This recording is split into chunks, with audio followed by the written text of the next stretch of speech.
Welcome to Nisha classes at UK. आज हमारी होगी जीके की क्लास। तो क्लास मैंने आपको मैथ्स की करवाई थी, ठीक है। तो आप प्रैक्टिस करते रहिएगा और आपके आने वाले एग्ज़ाम के लिए मैथ्स की हम और क्लासेस भी करवाएंगे। तो आज मैं जीके की क्लास लेके आई हूँ। इसमें आपको बहुत सारे क्वेश्चन मिलेंगे, कुछ आपको history, polity, geography combined question, और कुछ क्वेश्चन आपको इसमें मिलेंगे जो एग्ज़ाम में उत्तराखंड में पूछे गए हैं। जैसे आप पहला क्वेश्चन देख सकते हैं, ये लोक सेवा आयोग 2021 की परीक्षा में पूछा गया क्वेश्चन है, और जहाँ तक मुझे ध्यान है ये लगता है शायद ये पीसीएस के पेपर का क्वेश्चन है, फिर भी जहाँ से भी है। चलिए पहला क्वेश्चन देख लेते हैं। जनगणना 2011 के अनुसार भारत में प्रति 1000 पुरुष महिलाओं की संख्या कितनी है?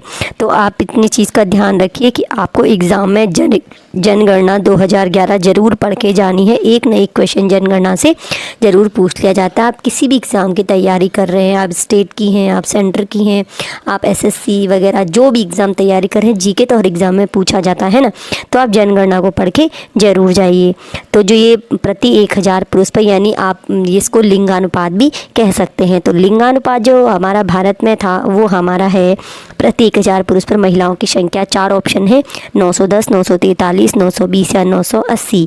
तो ये जो आपका 2011 में लिंगानुपात था वो था हमारा ऑप्शन नंबर बी 943। 1000 पुरुष पर महिलाओं की संख्या है 943, जिसे हम क्या कह सकते हैं, लिंगानुपात भी कह सकते हैं, ठीक है। चलिए नेक्स्ट है, निम्न में से कौन सा जोड़ा सही नहीं है?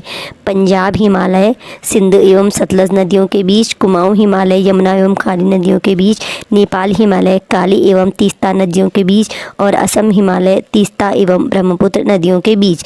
आपने अगर मेरी क्लासेस देखी होंगी तो मैं आपको ज्योग्राफी क्लासेस कुछ करवा रही थी, और बीच में थोड़ा डीएलएड के एग्ज़ाम के चक्कर में हमने थोड़ा क्लासेस अभी पोस्टपोन करी हुई हैं। तो हम फिर से क्या करेंगे, कंटिन्यू क्लासेस करेंगे। ऑब्जेक्टिव क्वेश्चन नहीं बल्कि आपको प्रॉपर क्लास करवाएंगे, ठीक है। तो मैंने वहाँ पे आपको इंडियन ज्योग्राफी स्टार्ट करवाई थी, और मैंने आपको वहाँ पे हिमालय पढ़ाया था। अगर आपने देखा होगा तो अच्छी बात है, नहीं तो अगर आप जानते हैं तो और भी अच्छी बात है। यहाँ पर हमें बताना है कि जो हिमालय का जो प्रादेशिक विभाजन है, पंजाब, कुमाऊँ, नेपाल और असम, इसका विभाजन कैसा कैसा है। तो पहला ऑप्शन हम देख लेते हैं, सिंधु से सतलज, ठीक है। पहला ऑप्शन ठीक है, सिंधु से सतलज। कुमाऊं हिमालय ये आपका यमुना से काली नहीं है, तो ये ऑप्शन यहाँ पे गलत है। ये है आपका सिंधु से सतलज और सतलज से काली, ठीक है, सतलज एवं काली नदियों के बीच। फिर आता है आपका नेपाल हिमालय काली से तीस्ता, और असम हिमालय तीस्ता से ब्रह्मपुत्र। तो ऑप्शन 1, 3 और 4 ए, सी एंड डी तो सही है, लेकिन जो ऑप्शन नंबर बी में है यहाँ पे यमुना नहीं है बल्कि यहाँ पे सतलज है, तो ये ऑप्शन क्या हो जाएगा, गलत हो जाएगा। यानी इसका सही आंसर ऑप्शन नंबर बी है। चलिए नेक्स्ट क्वेश्चन है, निम्न में से कौन सी दक्षिण भारत की सबसे ऊंची चोटी है? और अभी मैंने आपको प्रायद्वीपीय भारत भी करवाया था, जो मेरी क्लासेस चल रही थी ज्योग्राफी की, मैंने आपको उसमें दक्षिण भारत भी करवाया था, और वहाँ पे बताया था कि दक्षिण भारत की सबसे ऊंची चोटी कौन सी है। अनाईमुडी, महेंद्रगिरी, आरमाकोंडा या मुकुर्थी। ये तो आपके एग्जाम में पूछा गया क्वेश्चन है। तो दक्षिण भारत की सबसे ऊँची चोटी हो जाती है आपका ऑप्शन नंबर ए, आपका अनाईमुडी, ठीक है। चलिए आगे बढ़ते हैं। नेक्स्ट क्वेश्चन, माता टीला बहुउद्देशीय परियोजना निम्न में से किस नदी पर स्थित है? माता टीला बांध भी कहते हैं जिसे, रिहंद, महानदी, बेतवा या यमुना। तो आज का जो माता टीला बांध या माता टीला बहुउद्देशीय परियोजना है, ये है आपकी बेतवा नदी पर, ठीक है। ये बहुउद्देशीय परियोजनाएं भी एक बार ज़रूर पढ़ के जाइएगा, और हमसे हो पाएगा तो हम इन चीज़ों की एक लिस्ट आपको एग्ज़ाम के पहले 1-2 दिन पहले आपको प्रोवाइड करा देंगे, ठीक है। चलिए, जहाँ पूर्वी घाट और पश्चिमी घाट मिलते हैं वहाँ कौन सी पहाड़ियाँ स्थित हैं? नीलगिरी, कार्डमम, अन्नामलाई या सह्याद्री पहाड़ियाँ। तो पूर्वी घाट और पश्चिमी घाट ये है ना आपका, जो ये आपका ये प्रायद्वीपीय भारत होता है इस तरह से, ठीक है। तो यहाँ पर जो आपका लास्ट पार्ट होता है, इधर से आता है आपका पश्चिमी घाट, ये है आपका पूर्वी घाट, और जहाँ पे जो मिलते हैं वहाँ पे हमें पहाड़ी बतानी है कौन सी, नीलगिरी, कार्डमम, अन्नामलाई या सह्याद्री पहाड़ियाँ। तो पश्चिमी घाट और पूर्वी घाट का मिलन स्थल जो है वो है आपकी नीलगिरी की पहाड़ियाँ, ठीक है। चलिए आगे बढ़ते हैं। नेक्स्ट क्वेश्चन, कौन सा पठार अरावली एवं विंध्य श्रेणियों के मध्य स्थित है? अब हमने आपको जो क्लासेस ज्योग्राफी करवाई है उसमें हमने आपको दक्षिण भारत तो करवाया, लेकिन अभी उसमें पठारों के विषय में शायद नहीं करवाया, तो हम आगे अब क्लासेस कंटिन्यू करेंगे तो आपको ज़रूर बताएंगे। हमें बताना है कौन सा पठार है अरावली एवं विंध्य श्रेणियों के बीच, मालवा, छोटा नागपुर, दक्कन या बुंदेलखंड। तो जो अरावली है, आप अगर ये देखें भारत का कुछ ऐसा, तो ये अरावली आपका राजस्थान में पड़ जाता है इधर में, ठीक है, और विंध्य आपका इधर मध्य प्रदेश के आसपास पड़ जाता है। छोटा नागपुर का पठार आपका इधर पड़ता है, इधर ये आपका ये बुंदेलखंड का पठार ही पड़ता है, और दक्कन आपका ये दक्षिण वाला पार्ट है।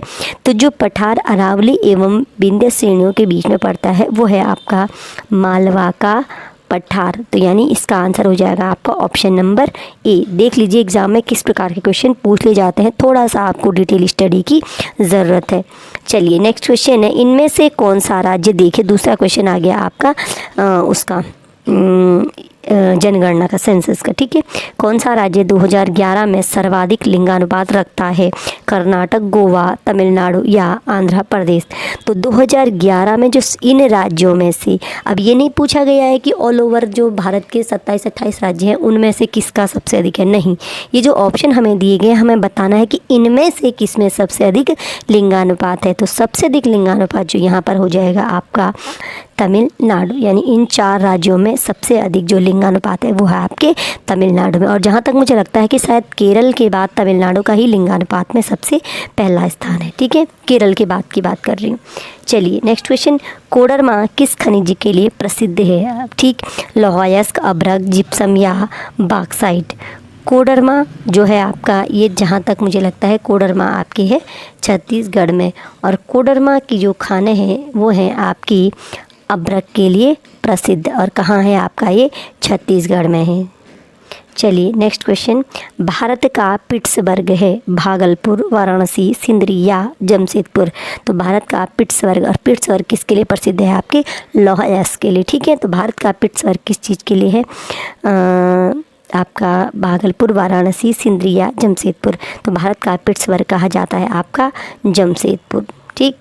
चलिए नेक्स्ट क्वेश्चन, निम्नलिखित में से कौन सी नदी सतलुज की सहायक नदी नहीं है?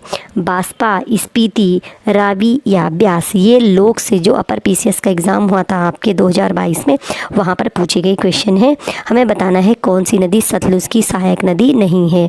बास्पा, स्पीति, रावी या ब्यास। तो यहाँ रावी नदी है, यह आपकी सतलुज की सहायक नदी नहीं है, जबकि बास्पा, स्पीति और ब्यास सतलुज की सहायक नदियाँ हैं, ठीक है। तो अगर आपको थोड़ा सा अच्छा पढ़ना है तो आप देख सकते हैं कि किस प्रकार के क्वेश्चन डिटेल के एग्ज़ाम में पूछे जाते हैं, ठीक है। सहायक नदियाँ भी पूछी जा रही हैं एग्ज़ाम में, तो आपको थोड़ा विस्तृत, अगर आप अच्छे एग्ज़ाम दे, जैसे अब आपका लेक्चरर का एग्ज़ाम देंगे, पीसीएस का, अपर लोअर पीसीएस का एग्ज़ाम देते, तो वहाँ पर थोड़ा आपको डीप स्टडी की नीड हो जाती है। चलिए आगे बढ़ते हैं नेक्स्ट क्वेश्चन में। नंबर 11, जहांगीर के दरबार में ब्रिटिश शासक जेम्स प्रथम का राजदूत कौन था? William Hawkins, William Finch, Megasthenes या विलियम हिक्स।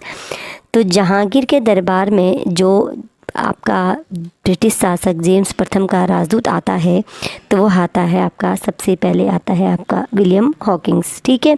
और ये आपकी बात है शायद ये 1608 में आता है आपका विलियम हॉकिंस। और यहीं पर से जब आपका विदेशियों का आना शुरू होता है ना, यूरोपियों का आगमन, तो वहाँ पर ये चीज़ें आपको ज़्यादा क्लियर होती हैं अगर आप हिस्ट्री बिल्कुल सिस्टमेटिक पढ़ते हैं तो, ठीक है। निम्नलिखित में से किस आंदोलन के साथ अरुणा आसफ अली जुड़ी हैं? अरुणा आसफ अली बहुत फेमस हैं ये, और ये आंदोलन भी इनका जिस आंदोलन के साथ जुड़ी हैं वो तो खैर फेमस है ही। 4 ऑप्शन है, असहयोग आंदोलन, सविनय अवज्ञा आंदोलन, वैयक्तिक सत्याग्रह या भारत छोड़ो आंदोलन। तो अरुणा आसफ अली जुड़ी थी आपके भारत छोड़ो आंदोलन के साथ में, ठीक है। चलिए आगे बढ़ते हैं। H1N1 विषाणु का संबंध किस बीमारी से है? एड्स, बर्ड फ्लू, डेंगू या स्वाइन फ्लू। तो H1N1 विषाणु का संबंध होता है आपका स्वाइन फ्लू से, ठीक।